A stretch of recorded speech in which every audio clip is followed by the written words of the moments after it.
오늘 종말 징조 중에서 오늘은 기근입니다.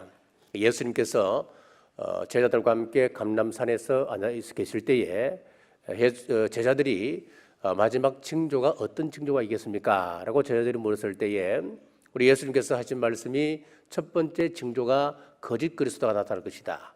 자, 두 번째는 전쟁이다. 그리고 세 번째가 오늘 말씀을 나눌 기근입니다. 지금 지구상에 24억의 사람들이 굶주려 있습니다. 저개발 국가 60%가 영양실조에 걸려 있습니다. 인도에서는 3억의 인구가 하루에 한 끼로 생활을 합니다. 방글라데시에서는 하루에 1000명씩 죽어갑니다. 지구에 전체적으로 볼 때 1년에 500만 명이 굶주려서 죽어갑니다. 자, 그러나 미국에서는 매년 개와 고양이에게 300만 톤의 양식을 줍니다. 프랑스와 독일의 개들은 불가리아 사람들보다 더 잘 먹고 산답니다. 그래서 개 호텔이 있고 개 미용실이 있습니다.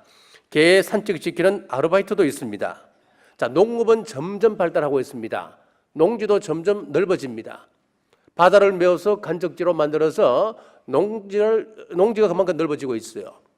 또 산을 개간해서 농지를 또 넓혀갑니다. 그런데 왜 기근 문제가 마지막 때에 일어날 수 있을까요? 자, 기근이 오는 가장 큰 이유는 크게 세 가지입니다. 첫째는 공급합니다. 지금 우리나라는 매년 여의도 면적의 37배나 되는 그런 땅이 농지에서 공장 부지로 전환이 됩니다. 지금 저개발 도상국들도 급속하게 농지가 공장을 짓고 있습니다. 지금 농사 인구는 세계 평균 2%밖에 되지 않습니다. 우리나라는 2.6%입니다. 그러면은 약 2%의 농사 짓는 사람들이 98%의 인구를 먹여 살리고 있는 거예요. 자, 기근이 오는 이유 두 번째는 사막화입니다.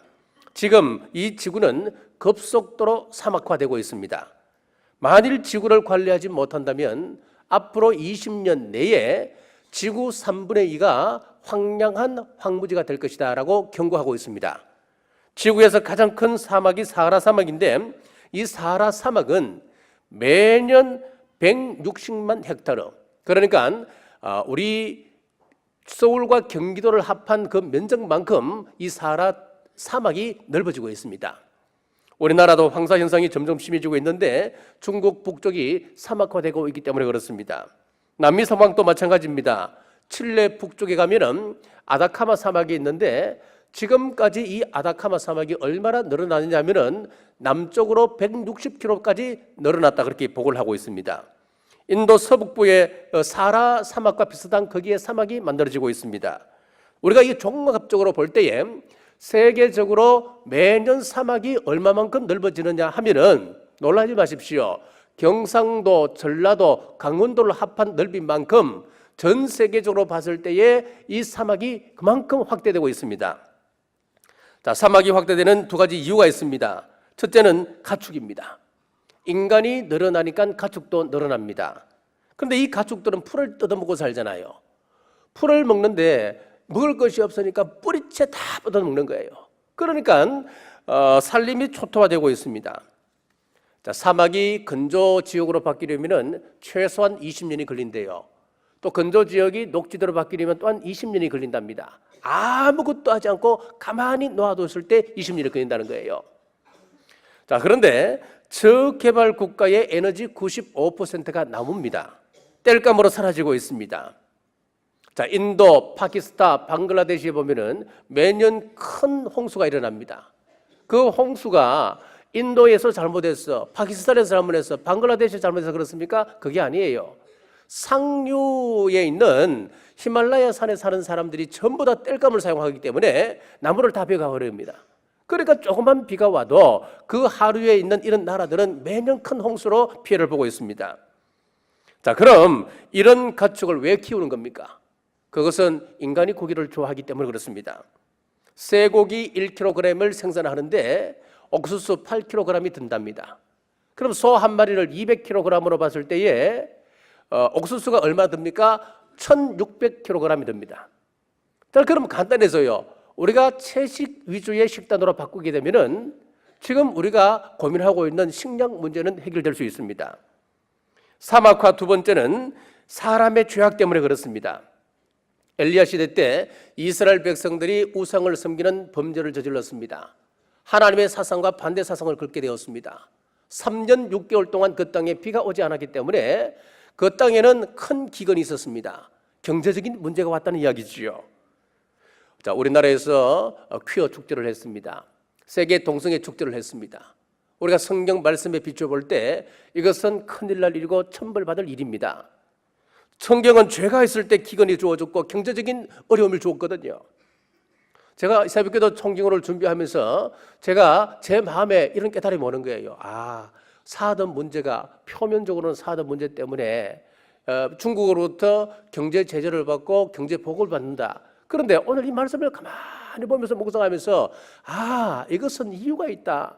우리가 성경에 반한 행동들, 이스라엘 백성들이 하나님을 떠나서 그들이 우상을 숭배할 때 3년 6개월 동안 문제가 해결되지 않았던 것처럼 이 땅에도 하나님께서 표면적으로는 그렇게 보일지라도 결국은 이 문제 때문이구나. 저는 그렇게 제 스스로 해석을 하게 되었습니다. 동성애 때문에 여러분 이제 문제가 오는 겁니다. 중국은 이런 축제에 꿈도 못 꿉니다. 잡아가 버립니다. 일본도 이것을 허용하지 않습니다. 이슬람 세력에서는 이런 퀴어 축제 사형입니다. 그런데 아시아 국가 가운데 유일하게 지금 대한민국이 이루고 있습니다. 이스라엘이 기근이 왔을 때에 이 문제를 풀려고 나선 선지자가 이 엘리야인데 이런 육적인 문제를 뭘로 푸느냐 하니까 영적인 문제로 풀어갔습니다. 이스라엘 백성들이 우상을 섬기는 죄에서 돌아오지 아니하면은 하나님께서 비를 주지 않는다. 이스라엘 백성들이 돌아서기만 하면 하나님께서 비를 주신다. 그래서 이스라엘 백성들이 하나님 앞으로 돌아왔을 때에 비가 내려왔고 경제 문제가 해결되었습니다. 영적인 법칙이 있습니다. 역대하 7장 14절에 보면은 내 이름으로 일컫는 내 백성이 그 악한 길에서 떠나 스스로 겸비하고 기도하여 내 얼굴을 구하면 내가 하늘에서 듣고 그 죄를 사하고 그 땅을 고칠지라 그랬어요. 사람이 더러워지면 땅이 더러워져 버립니다. 사람이 죄를 짓고 영적으로 더러워지면 여러분 다른 일이 없는 거예요.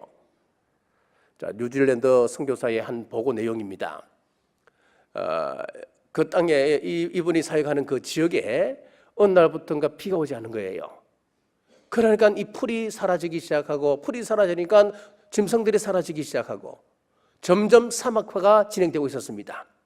사람들이 한 명, 두 명 떠나기 시작했습니다. 너도 나도 다 이주 계획을 세우고 있었습니다. 그때 이 선교사님이 여러분 떠나지 마십시오.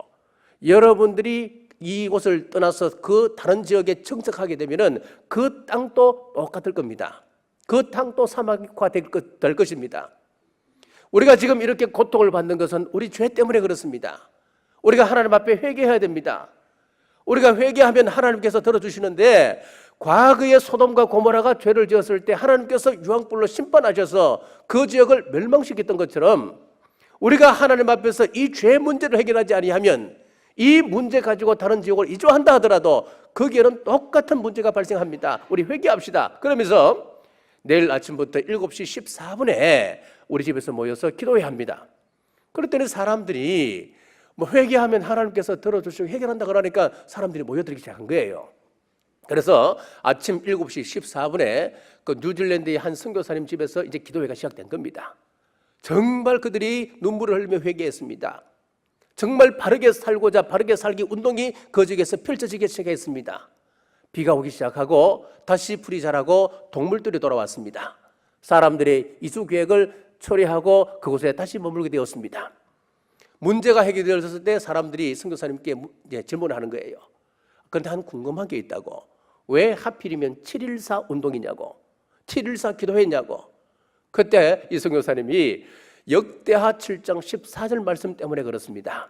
이것이 우리에게 치유책입니다. 땅을 회복하는 하나님의 비밀이 숨어 있습니다. 다시 한번 제가 읽어드리겠습니다. 내 이름으로 일컫는 내 백성이 그 악한 길에서 떠나 스스로 겸비하고 기도하여 내 얼굴을 구하면 내가 하늘에서 듣고 그 죄를 사고 그 땅을 고칠지라. 여러분, 사람이 더러워지면 땅이 저주를 받더라. 땅이 같이 더러워지더라는 거예요. 사람이 회개하면 하나님께서 그 땅도 치유해 주시더라는 이야기입니다. 그러니까 땅이 중요한 게 아닌 거예요. 하나님께서 그 땅 속에 누가 살고 있느냐, 그것이 중요하다는 이야기입니다. 저는 김순건 박사님의 그 이야기가 지금도 생각이 나요. 지난번에 우리 동티모르에 갔을 때에 그 동티모르의 옥수수 재단이 거기 있었어요. 이 동티모르가 이제 인도네시아 지배하에 있다가 그 이제 독립을 합니다. 그 독립 전쟁을 하는 과정에 인도네시아 정부군이 들어가서 그쪽에 있는 남자들을 거의 다 죽입니다. 그래 가 보니까 대부분 이 남자들은 전부 다 붉은 거예요. 손가락이 없든지 발목이 없든지 다 그렇게 붉으로 만들어놨습니다. 산은 전부 다 큰 나무가 없는 거예요. 그 사람들 다 숨어 있으니까 소탕한다고 산에 나무를 다 베어본 거예요. 그러니까 이 김순건 박사가 거기에 옥수수 재단을 세우고 거기다가 슈퍼 옥수수를 이제 보급을 하는 그런 일을 제가 보고 왔는데요. 그렇습니다. 이분이 하는 간증 가운데 이런 내용이 있어요. 북한 땅에 그 기근 문제를 해결하기 위해서 북한에다가 옥수수 재단을 세우고 북한 땅에 옥수수를 심었다는 겁니다. 그런데 참 이상하다는 거예요.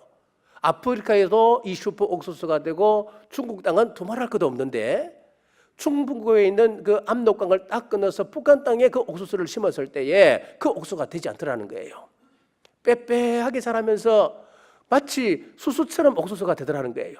아, 이상하다. 여기는 기름기가 없어서 그렇구나. 그럼이 필요하겠구나. 비료를 공급했습니다. 비료를 줘도 안 되더라는 거예요. 이상하다. 결국은 이분이 말씀에서 찾은 거예요. 아, 땅이 저주를 받았구나. 휴전선을 지나서 남쪽으로는 그렇게 비옥하고 잘 되는데 휴전선만 지나면 그 땅은 안 되는 것이고 중국의 만주 지역에는 그렇게 풍요한데 압록강만 건너서 북한 땅만 들어가면 그 땅이 또 안 되는 거야. 아, 사람 문제구나. 그 사람들의 죄 때문에 그렇구나. 깨달은 거예요. 여러분, 그렇습니다. 사람이 더러워지면 땅이 더러워집니다. 사람이 회개하면 하나님께서 그 땅을 치유해 가십니다. 기근을 일어나는 세 번째 이유는 유전자화입니다. 우리나라가 과거에 1930년부터 1939년까지는 우리나라가 일본에 800만 섬의 쌀을 수출을 했었습니다. 그러나 지금은 식량 자급 자족률이 50%도 되지 않습니다.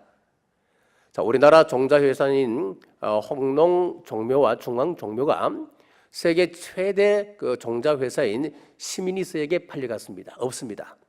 그래서 그쪽에서 다 공급을 해주는 것으로 우리는 지금 농사를 짓고 있는데 여기서 공급하는 그 대표적인 그 종묘 회사가 카킬사예요.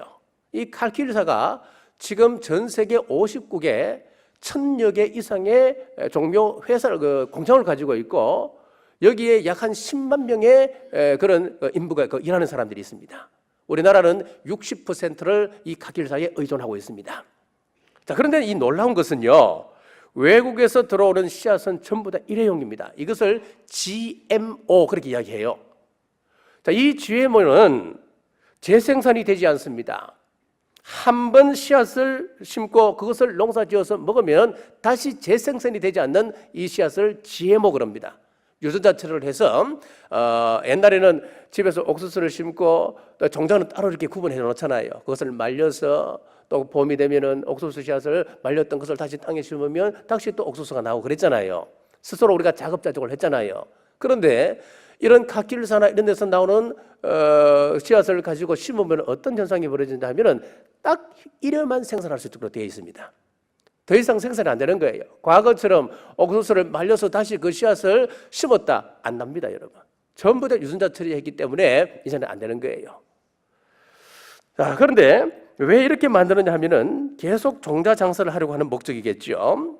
현재 지구상의 85% 인구가 유전자 변형 씨앗으로 생산된 곡물을 우리가 먹고 있습니다. 앞으로 GMO가 100% 세계로 퍼져나가게 되면은 이제 종자값을 올리겠지요. 대폭 올려도 우리가 굽신굽신해도 줄까 말까입니다. 그래서 장차 오는 이 기근은 오는 기근이 아니라 만들어가는 기근이다. 그런 이야기가 있습니다. 자, 그러므로 우리가 기근이 온다 했을 때에 우리는 어떻게 해야 되겠습니까? 이런 기근은 하나님께서 믿는 자와 믿지 않는 자를 고르는 방법인데 우리가 막연하게 두려워하고 있어야 되겠습니까? 더욱 믿음에 서 있으면 하나님은 기적적인 방법으로 우리를 이끌어 가십니다.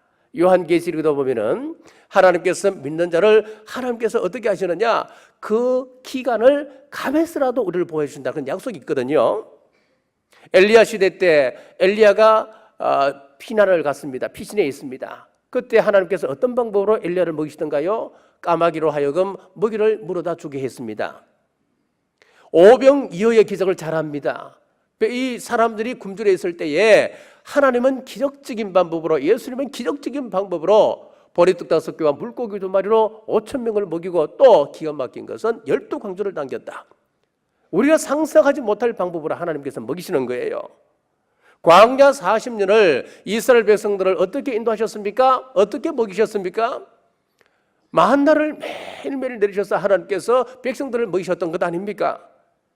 우리 하나님은 당신의 백성들을 멸망시키기 위해서 환난 가운데 던지는 것 아닙니다, 여러분. 왜 하나님께서 믿는 자를 환난 가운데 던지겠습니까? 환난을 우리에게 허락하시는 것은 악인들을 구별하기 위해서 그렇습니다. 그 사람들을 구별하기 위해서 그렇습니다. 그렇기 때문에 반드시 하나님께서는 우리를 도우십니다.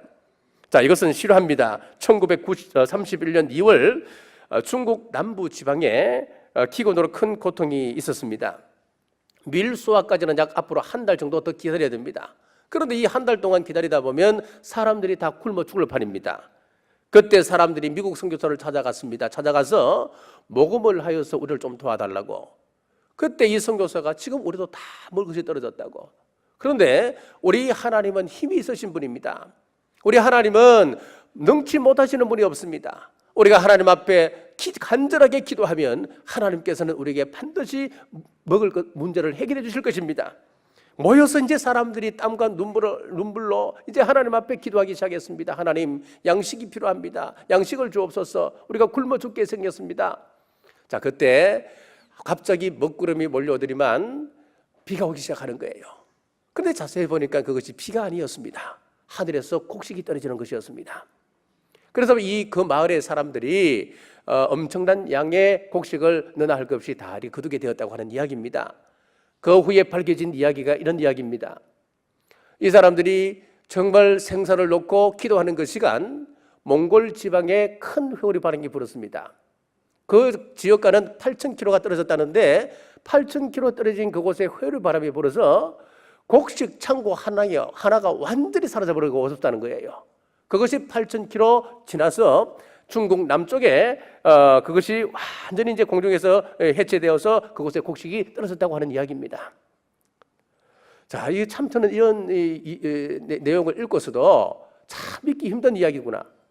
그런데 우리 하나님이 지금까지 구약에서부터 예수님 시대까지 이뤄왔던 그런 기적의 역사들을 우리가 쭉 보면 이건 또 아무것도 아닌 거예요. 자, 정말 그러면 당장 우리가 무엇을 어떻게 할지 모릅니다. 우리의 믿음을 굳건히 하여서 우리가 말씀 앞에 더욱 나가는 것, 하나님의 기적은 다양하기 때문에 우리가 그것을 믿고 오늘 또 나가는 겁니다. 다시 한번 말씀드립니다. 이 대환란이 우리에게 주어졌다고 하는 것은 믿는 사람을 고통 가운데 빠뜨리는 것이 아니라 믿지 않는 사람들을 구별하기 위한 하나님의 방법입니다. 그러므로 베드로후서 3장 12절에는 이렇게 말씀합니다. 하나님의 날이 임하기를 바라보고 간절히 사모하라. 그날에 하늘이 불에 타서 풀어지고 물질이 뜨거운 불에 녹아지르니와 우리는 그의 약속대로 의가 있는 곳인 새 하늘과 새 땅을 바라보도다. 우리가 천국을 사모하라. 천국을 사모하고 우리가 날마다 기도에 힘쓰고 날마다 우리 경건에 더욱더 힘쓰며, 어제 말씀드렸던 것처럼 이 야곱이 죽음 앞에서 그가 침상머리에서 지팡이를 의지하여서 하나님 앞에 경배했던 것처럼, 즉 예배했던 것처럼 우리가 더욱더 예배의 자리로 나가고, 우리가 하나님 앞에 천국에 가서도 우리가 가는 그 목적이 예배를 위한 것이 목적이라는데, 우리가 더욱더 예배를 굳건히 하시는 우리 경주남북의 온 성도님 되시길 주의 이름으로 축복합니다. 하나님 아버지, 은혜를 감사합니다.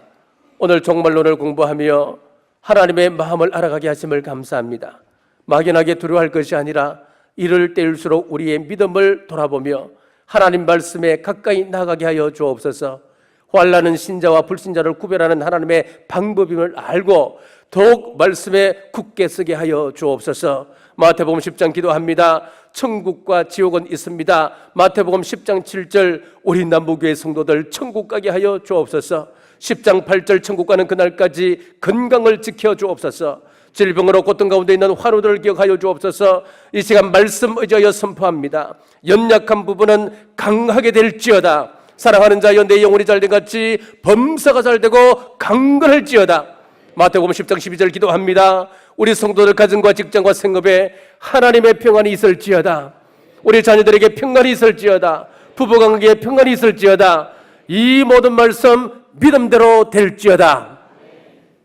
이제는 우리 주 예수 그리스도의 은혜와 우리 하나님 아버지의 무한하신 사랑과 성령님의 감동과 마위로 교통 충만하심이 오늘 주신 말씀 앞에 순종하기로 결단하는 주의 온 권속들과 각 가정과 직장과 생업 위에 지금부터 영원토록 함께 하시길 간절히 축원하옵나이다.